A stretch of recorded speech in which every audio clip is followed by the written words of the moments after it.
Electronics channel. Hi friends, ఈ వీడియోలో current source గురించి మీకు చాలా క్లియర్గా ఈచ్ అండ్ ఎవ్రీ స్టెప్ని చాలా ఈజీగా మీకు ఎక్స్ప్లెయిన్ చేస్తాను. మనం ఏదైనా పవర్ సప్లైని డిజైన్ చేసుకునేటప్పుడు కరెంట్ కాన్స్టెంట్ అంటే సీసీ కాన్స్టెంట్ వాల్యూను సెట్ చేసుకుంటాము. ఏ సందర్భంలో కరెంట్ అనేది కాన్స్టెంట్గా వస్తుంది, తర్వాత ఎప్పుడు కాన్స్టెంట్ తగ్గిపోవడం అనేది జరుగుతుంది. ఇటువంటి అంశాలు ఈ వీడియోలో చాలా క్లియర్గా ఎక్స్ప్లెయిన్ చేస్తాను. ఇక్కడ కరెంట్ సోర్స్ అంటే కరెంట్ కాన్స్టెంట్ సోర్స్ గురించి కూడా మీకు ఇక్కడ వివరిస్తాను. ముందుగా మీరు ఈ సర్క్యూట్ డయాగ్రామ్ని అబ్జర్వ్ చేయండి. నేను ఇక్కడ ఒక సర్క్యూట్ డయాగ్రామ్ని డ్రా చేస్తున్నాను. ఇక్కడ ఇదొక రెసిస్టర్. ఓకే, ఈ రెసిస్టర్కు ఇక్కడ ఒక పవర్ సప్లై అంటే ఇది సోర్స్, వోల్టేజీ సోర్స్.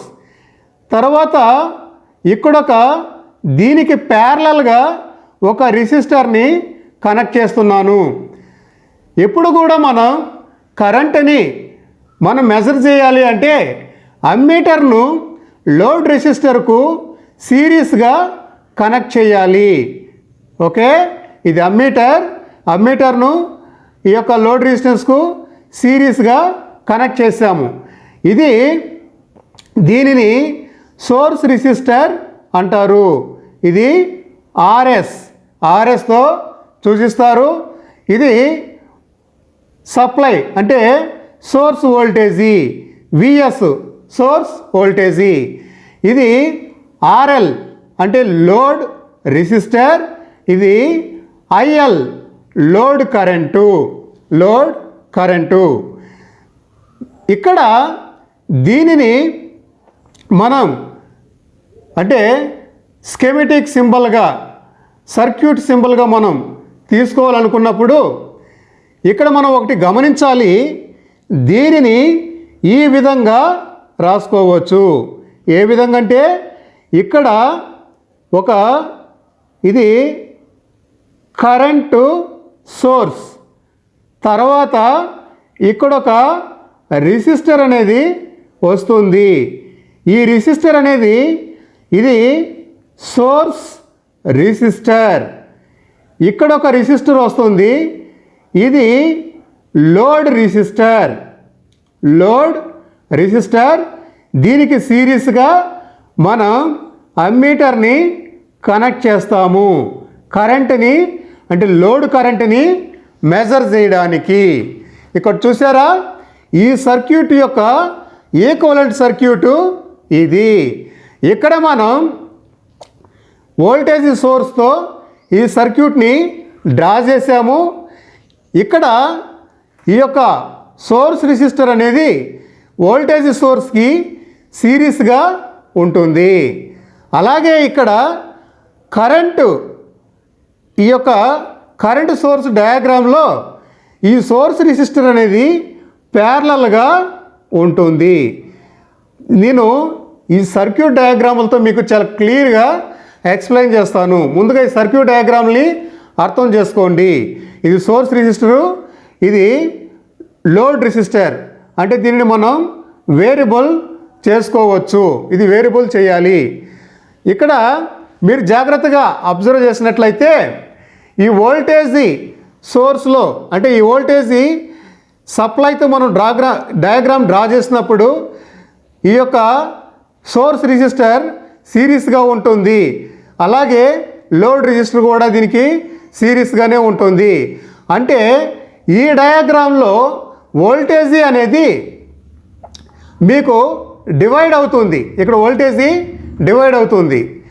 ఇక్కడ మీకు కరెంటు సోర్స్లో రెసిస్టర్లు ప్యారలల్గా ఉన్నప్పుడు మాత్రమే కరెంట్ అనేది ఇక్కడ వచ్చే కరెంటు ఈ ఐ అనేది ఇక్కడ డివైడ్ అవుతుంది. I1 ఇక్కడ I2గా డివైడ్ అనేది అవుతుంది. సరే, ఇప్పుడు మనం కరెంటు సోర్సు దీని యొక్క ఏ స్థాయిలో మనకు కాన్స్టెంట్గా ఉంటుందో మనం ఇక్కడ క్లియర్గా అబ్జర్వ్ చేద్దాము. ఇక్కడ చూడండి, నేను ఒక గ్రాఫ్ని డ్రా చేస్తున్నాను. ఈ గ్రాఫ్ అనేది చాలా చాలా ఇంపార్టెంటు. ఇది కనుక మీకు అర్థమైతే మీరు ఈ యొక్క కరెంటు సోర్స్ని చాలా ఈజీగా అర్థం చేసుకోగలరు. ఇది ఈ యొక్క యాక్సిస్ అనేది లోడ్ రెసిస్టెన్స్. ఓకే, ఇదొక లోడ్ రెసిస్టెన్సు. ఈ యొక్క బాటమ్, ఈ డౌన్ సైడ్ నేను ఆర్ఎల్ లోడ్ రెసిస్టెన్స్ తీసుకున్నాను. ఇక్కడ టాప్ సైడ్ అంటే ఇక్కడ ఈ యొక్క యాక్సిస్లో ఇది ఐఎల్ని తీసుకుంటున్నాను, కరెంట్ సోర్స్ని తీసుకుంటున్నాను. ఇక్కడ చూడండి, మీకు ఫస్ట్ ఐడియల్గా అంటే ఒక ఫండమెంటల్గా నేను మీకు ఎక్స్ప్లెయిన్ చేస్తాను. తర్వాత ఒక ప్రాక్టికల్గా మీకు ఇక్కడ కొన్ని వాల్యూస్ ఇచ్చి ఆ వాల్యూస్ ప్రకారంగా ఏ వాల్యూ ఇస్తే ఏ వాల్యూ దగ్గర మీకు కరెంట్ కాన్స్టెంట్ వస్తుందో మీకు ప్రాక్టికల్గా ఎక్స్ప్లెయిన్ చేస్తాను. ముందు ఒక థియరిటికల్గా దీని గురించి నాలెడ్జ్ మీరు తెలుసుకోవాలి. ఇక్కడ చూడండి, ఈ యొక్క కరెంటు సోర్స్ అనేది ఎప్పుడు కాన్స్టెంట్ అవుతుంది అంటే ఈ యొక్క లోడ్ రెసిస్టెన్సు ఈ యొక్క సోర్స్ రెసిస్టెన్స్ కంటే కూడా 100 టైమ్స్ తక్కువగా ఉన్నప్పుడు మాత్రమే కరెంట్ అనేది కాన్స్టెంట్గా వస్తుంది. ఫర్ ఎగ్జాంపుల్ ఇక్కడ చూద్దాం. ఇక్కడ మీకు ఒక ఐడియల్గా గ్రాఫ్ని డ్రా చేస్తున్నాను. అంటే థియరిటికల్గా ఫస్ట్ మీకు ఎక్స్ప్లెయిన్ చేస్తాను, తర్వాత ప్రాక్టికల్గా కొన్ని వాల్యూస్ ఇచ్చి ఎక్స్ప్లెయిన్ చేస్తాను. మీరు బాగా గుర్తుపెట్టుకోండి, కరెంట్ కాన్స్టెంట్ అనేది ఎప్పుడవుతుంది అంటే ఇది లోడ్ రెసిస్టెన్స్. ఈ load resistance value 100 times source resistance value కన్నా కూడా తక్కువగా ఉన్నప్పుడు కరెంట్ కాన్స్టెంట్ అనేది వస్తుంది. ఫర్ ఎగ్జాంపుల్ ఇక్కడ 1 ఓం అనుకుందాము. అంటే ఈ యొక్క సోర్స్ రెసిస్టర్ 1 ఓం అనుకుంటే ఈ యొక్క లోడ్ రెసిస్టెన్స్ 100 టైమ్స్ తక్కువగా ఉండాలి. అంటే ఇక్కడ ఒక గ్రాఫ్ని డ్రా చేస్తున్నాను చూడండి. ఇది ఐడియల్గా థియరిటికల్గా ఇక్కడ చూశారు కదా, ఇక్కడ ఈ కరెంట్ అనేది కాన్స్టెంట్గా ఉంది. ఎంతవరకు? 0.01 ఓం అంతవరకు ఇది కాన్స్టెంట్గా ఉంటుంది. ఎందుకు 0.01 ఓం అని చెప్పాను? ఇక్కడ 1 ఓం అనుకుంటే అంటే థియరిటికల్గా 100 టైమ్స్ తక్కువగా ఉండాలి. కాబట్టి ఇప్పుడు 100 టైమ్స్ అంటే 1/100 ఈజ్ ఈక్వల్ టు 0.01. సో ఇక్కడ చూశారు కదా, ఈ 100 టైమ్స్ తక్కువగా ఉన్నంత వరకు ఈ కరెంట్ అనేది కాన్స్టెంట్గా ఉంటుంది. తర్వాత ఏమవుతుంది? ఈ లోడ్ రెసిస్టెన్స్ని మనం వేరీ చేసినప్పుడు, ఇది చేంజ్ చేసినప్పుడు ఇట్లా క్రమంగా ఈ విధంగా డిక్రీజ్ అయిపోతూ వస్తుంది. సో దీనిని స్టిఫ్ రేజియన్ అంటారు. స్టిఫ్ రేజియన్ అంటే కరెంటు కాన్స్టెంట్గా ఉన్నటువంటి ఈ యొక్క రేజియన్ను స్టిఫ్ రేజియన్ అంటారు. ఇది బాగా గుర్తుపెట్టుకోండి. ఇక్కడ ఇంకో విషయం అంటే, మీరు ఏదైనా ఒక పవర్ సప్లైని డిజైన్ చేస్తున్నారు అనుకోండి పవర్ ఎలక్ట్రానిక్స్లో, అప్పుడు మీరు ఎట్లా డిజైన్ చేసుకోవాలి?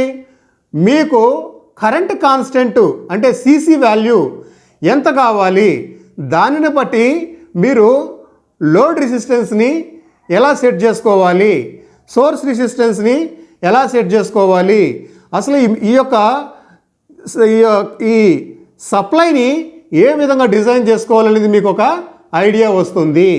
చూసారా, ఎప్పుడు కూడా ఈ యొక్క కరెంటు సోర్స్లో కరెంట్ కాన్స్టెంట్గా రావాలి అంటే ఈ యొక్క సూత్రాన్ని బాగా గుర్తుపెట్టుకోండి. ఎలా గుర్తుపెట్టుకోవాలి? ఈ యొక్క సోర్స్ రెసిస్టెన్సు ఈ యొక్క సోర్స్ రెసిస్టెన్స్ అనేది 100 టైమ్స్ ఈ యొక్క లోడ్ రెసిస్టెన్స్ కన్నా ఎక్కువగా ఉండాలి. ఓకే, సో ఈ యొక్క ఫార్ములా బాగా గుర్తుపెట్టుకోవాలి. ఇక్కడ బాగా గుర్తుపెట్టుకోండి, ఈ యొక్క ఆర్ఎల్ అనేది 100 టైమ్స్, ఓకే, 100 టైమ్స్ సోర్స్ రెసిస్టెన్స్తో ఎక్కువగా ఉండాలి, తక్కువగా ఉండాలి. చూసారా, ఇది లెస్ దెన్ అన్నాను. ఓకే, లెస్ దెన్ అన్నాను. So RL is less than 100 times source resistance. ఈ యొక్క స్టేట్మెంట్ని రాసుకోండి. ఓకే, ఈ యొక్క సోర్స్ రెసిస్టెన్స్ కంటే కూడా లోడ్ రెసిస్టెన్స్ 100 టైమ్స్ అనేది తక్కువగా ఉండాలి. ఇప్పుడు మనం డిఫరెంట్ వాల్యూస్ ఇచ్చి ఏ వాల్యూ వరకు ఈ యొక్క కరెంట్ కాన్స్టెంట్ అనేది వస్తుందో ఇక్కడ మనం చెక్ చేద్దాము. ఇక్కడ చూడండి, నేను ఒక ఎగ్జాంపుల్ కోసము 100 కిలో ఓమ్ని సోర్స్ రెసిస్టెన్స్గా ఇస్తున్నాను. 100 kilo ohm, 100 kilo ohm source resistor ఇచ్చాను. ఇక్కడ రాస్తున్నాను చూడండి, ఈ యొక్క వాల్యూ, ఈ యొక్క ఆర్ఎస్ అనేది 100 కిలో ఓమ్, 100 కిలో ఓమ్ని ఇచ్చాను. అలాగే ఇక్కడ ఈ యొక్క లోడ్ రెసిస్టెన్స్, ఈ లోడ్ రెసిస్టెన్స్ ఆర్ఎల్ కూడా 100 కిలో ఓమే తీసుకున్నాను. అంటే 1 ఓమ్ నుంచి 100 కిలో ఓమ్ వరకు మనం దీనిని మార్చవచ్చును. సరేనా, ఈ విధంగా మార్చవచ్చును. ఇప్పుడు నేను ఇక్కడ చూడండి, ఎప్పుడు కరెంట్ ఇక్కడ కాన్స్టెంట్ అవుతుంది. ఇక్కడేమో సోర్స్ రెసిస్టెన్స్ని 100 కిలో ఓమ్ ఇచ్చాను. అలాగే లోడ్ రెసిస్టెన్స్, వేరియబుల్ రెసిస్టెన్స్ నేను 100 కిలో ఓమ్ని కనెక్ట్ చేశాను. ఇక్కడ కనెక్ట్ చేశాను. సోర్స్ రెసిస్టర్లో ఫిక్స్డ్ అన్నట్టు, ఇక్కడ వేరియబుల్. ఓకే, ఇప్పుడు నేను కరెంట్ని వేరీ చేయాలి. రెసిస్టెన్స్ని, ఈ యొక్క లోడ్ రెసిస్టర్ ఉంది కదా, ఈ లోడ్ రెసిస్టర్ని క్రమక్రమంగా ఇటు వేరీ చేస్తూ మనం ఈ యొక్క ఇందులో వచ్చేటువంటి ఈ అమ్మీటర్లో వచ్చే కరెంటుని నోట్ చేసుకోవాలి. ఇక్కడ వచ్చే కరెంటు లోడ్ కరెంటు. ఓకే, ఇప్పుడు నేను ఇక్కడ రెసిస్టర్ వాల్యూస్ని డ్రా చేసుకుంటున్నాను. అబ్జర్వ్ చేయండి. డియర్ ఫ్రెండ్స్, ఈ వాల్యూస్లో, ఈ యొక్క 100 కిలో ఓమ్ వాల్యూస్లో మనకు ఏ వాల్యూ దగ్గర కరెంట్ అనేది కాన్స్టెంట్గా వస్తుంది, తర్వాత ఏ వాల్యూ నుంచి కరెంట్ అనేది తగ్గిపోతుంది, ఇక్కడ మీకు చాలా క్లియర్గా ఎక్స్ప్లెయిన్ చేస్తాను. ఇది ఆర్ఎల్ అని చెప్పాను కదా, లోడ్ రెసిస్టెన్స్. దీని యొక్క maximum resistor 100 kilo ohm. Okay, ఇక్కడ చూడండి, నేను ఇక్కడ రెసిస్టర్ యొక్క వాల్యూస్ని ఈ యూనిట్లో రాస్తున్నాను, ఈ గ్రాఫ్ యూనిట్లో రాస్తున్నాను. ఈ స్ట్రైట్గా వచ్చిన దాన్ని స్టిఫ్ రీజియన్ అంటాము. ఇది 100% కరెంట్ అనేది కాన్స్టెంట్గా ఉంది. ఇక్కడ నుంచి మెల్లిగా ఇట్లా తగ్గిపోతూ వస్తుంది. ఓకే, ఎక్కడ మనకు ఈ 1K దగ్గర. ఇప్పుడు మనం ఒకటి అబ్జర్వ్ చేద్దాం, ఎందుకు 1K దగ్గర 1K వరకు కరెంట్ కాన్స్టెంట్గా వచ్చింది, తర్వాత 1K తర్వాత కరెంట్ ఎందుకు తగ్గిపోతూ వచ్చింది అనేది. ఇందాక మనం థియరిటికల్గా ఈ యొక్క లోడ్ రెసిస్టర్ సోర్స్ రెసిస్టర్ కంటే కూడా 100 టైమ్స్ తక్కువగా ఉన్నప్పుడు మాత్రమే కరెంట్ కాన్స్టెంట్ అనేది వస్తుంది అని ఇందాక థియరిటికల్గా మనం తెలుసుకున్నాం కదా, ఇందాక ఎక్స్ప్లెయిన్ చేశాను కదా. కాబట్టి ఈ 1K వాల్యూ అనేది, ఈ 1000 ఓమ్ రెసిస్టర్ అనేది ఈ సోర్స్ రెసిస్టర్లో 100 టైమ్స్ తక్కువగా ఉంది. ఈ వాల్యూస్ అన్నీ కూడా ఓకే 100 టైమ్స్ తక్కువగా ఉంది కాబట్టి అందువలన 1K వరకు ఈ కరెంట్ అనేది కాన్స్టెంట్గా వచ్చింది, తర్వాత కరెంట్ అనేది తగ్గిపోతుంది. ఈ యొక్క ప్రిన్సిపల్స్ని మీరు గట్టిగా గుర్తుపెట్టుకోండి. కరెంట్ కాన్స్టెంట్ కావాలి అంటే ఈ యొక్క లోడ్ రెసిస్టెన్సు సోర్స్ రెసిస్టెన్స్ కంటే కూడా 100 టైమ్స్ తక్కువగా ఉండాలి. ఓకే, ఈ load resistance less than the 100 times source resistor. ఇది గుర్తుపెట్టుకోండి. అప్పుడు మాత్రమే కరెంట్ కాన్స్టెంట్ అనేది ఉంటుంది. దీనిని స్టిఫ్ రేజియన్ అంటారు. Stiff region. ఇక్కడ 1K అనేది ఈ యొక్క సోర్స్ రెసిస్టర్లో 100 టైమ్స్ తక్కువ అని ఎలా చెప్పగలమో ఈ యొక్క క్యాల్కులేషన్ని అబ్జర్వ్ చేయండి. ఈ యొక్క ఫిక్స్డ్గా ఉన్నటువంటి ఈ 100 కిలో ఓం ఇక్కడ రాసుకుందాము. ఇది 100 కిలో ఓం. సోర్స్ ఎప్పుడు కరెంట్ కాన్స్టెంట్గా ఉంటుంది? ఈ యొక్క లోడ్ రెసిస్టరు 100 టైమ్స్ తక్కువగా ఉండాలి. కాబట్టి దీనిని ఈ సోర్స్ రెసిస్టర్లో 100 టైమ్స్ ఇది తక్కువగా ఉండాలి కాబట్టి 100తో డివైడ్ చేసినప్పుడు 1K అంటే 1000 వచ్చింది. చూసారా? Equal to 1000. సో ఇక్కడ 1000 ఓం అంటే 1 కిలో ఓం. అర్థమైంది కదా? ఈ 1 కిలో ఓం అనేది ఈ యొక్క సోర్స్ రెసిస్టెన్స్ అంటే 100 కిలో ఓంలో 100 కిలో ఓంలో ఇది 100 టైమ్స్ తక్కువ.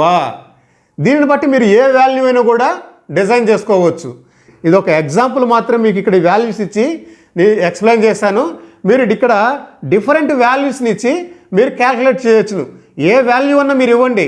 కానీ సోర్స్ రెసిస్టర్ అనేది లోడ్ రెసిస్టెన్స్ కంటే కూడా 100 టైమ్స్ ఎక్కువ ఉన్నప్పుడే కరెంట్ కాన్స్టెంట్ అనేది వస్తుంది. లేదా మీరు ఏ వాల్యూ అయినా ఇవ్వండి. ఈ యొక్క లోడ్ రెసిస్టర్ అనేది సోర్స్ రెసిస్టెంట్ కంటే కూడా 100 టైమ్స్ తక్కువ ఉన్నప్పుడు మాత్రమే కరెంట్ కాన్స్టెంట్ అనేది వస్తుంది. మనం ఏదన్నా ఒక గ్యాడ్జెట్కి కానీ, ఒక ఇన్స్ట్రుమెంట్కి కానీ, ఒక ప్రాజెక్ట్కి కానీ, లేదా ఒక రీసెర్చ్లో భాగంగా మనం ఒక సప్లైని డిజైన్ చేయాలి అంటే మనకు సీసీ వాల్యూ, ఒక సర్క్యూట్కి ఎంత కరెంట్ కాన్స్టెంట్ సీసీ వాల్యూ కావాలో దానిని బట్టి మనం డిజైన్ చేసుకోవాలి. అలా డిజైన్ చేసుకోవాలనుకున్నప్పుడు మనం ఈ కండిషన్ని గుర్తుపెట్టుకోవాలి. ఏ కండిషన్ అది? ఈ యొక్క load resistor 100 times source resistance కంటే కూడా తక్కువగా ఉన్నప్పుడు మాత్రమే కరెంట్ అనేది కాన్స్టెంట్గా వస్తుంది. దాన్ని బట్టి మనకి ఎంత వాల్యూ కరెంట్ కాన్స్టెంట్ కావాలి దానిని బట్టి మనం ఈ యొక్క రెసిస్టెన్స్ని, ఈ యొక్క నెట్వర్క్ని డిజైన్ చేసుకోవాలి. ఫ్రెండ్స్, ఈ వీడియో కనుక మీకు నచ్చినట్లయితే ఈ యొక్క వీడియోను లైక్ చేయండి, అలాగే షేర్ చేయండి. తెలుగు ట్రానిక్స్ ఛానల్ను సబ్స్క్రైబ్ చేయండి, అలాగే బెల్ సింబల్ను యాక్టివేట్ చేయండి. బెల్ సింబల్ను యాక్టివేట్ చేయడం వలన మేము అప్లోడ్ చేసేటువంటి లేటెస్ట్ వీడియోస్ మీ నోటిఫికేషన్స్కి వస్తాయి. Thank you for watching this video. Thank you very much.